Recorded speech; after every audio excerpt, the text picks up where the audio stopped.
సింగరేణిలో పనిచేసే కాంట్రాక్ట్ కార్మికులకు సింగరేణి యాజమాన్యం అదేవిధంగా సీఎంపీఎఫ్ ట్రస్ట్ బోర్డుకు సంబంధించిన ఆఫీసర్లు గత 4 సంవత్సరాలుగా సీఎంపీఎఫ్ చిట్టీలు ఇవ్వడం లేదు.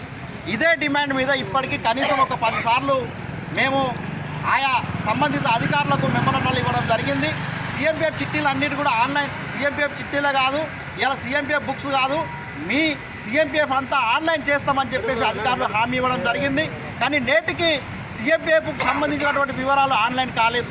ఇంకో విషయం ఏంటంటే సింగరేణిలో రోడ్ అండ్ బిల్డింగ్ జీవో ప్రకారంగా వేతనాలు చెల్లిస్తున్నారు.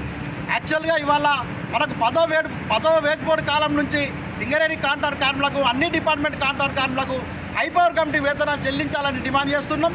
వాస్తవంగా ఒక పరిశ్రమకు సంబంధించినటువంటి జీవోలు పరిశ్రమలో పనిచేస్తున్న కాంట్రాక్ట్ కార్మికులకు ఇవ్వకుండా వేరే రోడ్ అండ్ బిల్డింగ్ జీవోలు ఇవ్వడానికి కూడా మేము తీవ్రంగా వ్యతిరేకిస్తున్నాం. అదేవిధంగా ఈ కార్మికులు ఇవాళ మొత్తం 26 రోజులు పనిచేస్తే కనీసం ఇవాళ 10,000 దాటినటువంటి పరిస్థితి ఉంది. కనుక ఒకసారి ఆరోగ్యం చెడిపోయి ఏదన్నా హాస్పిటల్కి పోతే 10,000 రూపాయలు ఒక టెస్ట్లకు సరిపోయినటువంటి పరిస్థితి ఉంది. కాబట్టి ఈ కార్మికులకు ఈఎస్ఐ ఇవ్వాలని చెప్పేసి మేము డిమాండ్ చేస్తూ ఉన్నాం. కానీ సింగరేణి యాజమాన్యం ఇప్పటికీ ఈ కార్మికులకు ఈఎస్ఐ సౌకర్యాన్ని కల్పించకపోవడం అనేది అత్యంత బాధాకరం. అదేవిధంగా సింగరేణిలో సుమారు 200లకు పైగా సులభ కార్మికులు పనిచేస్తున్నారు. సులభ్ ఇంటర్నేషనల్ సోషల్ ఆర్గనైజేషన్ సంస్థ అనేక రకాలుగా ఇబ్బందులకు గురి చేస్తూ ఉంది. ఆ సంస్థను రద్దు చేయాలని చెప్పి ఐఎఫ్టీ డిమాండ్ చేస్తూ ప్రతి నెల 10వ తేదీన వేతనాలు చెల్లించాలి.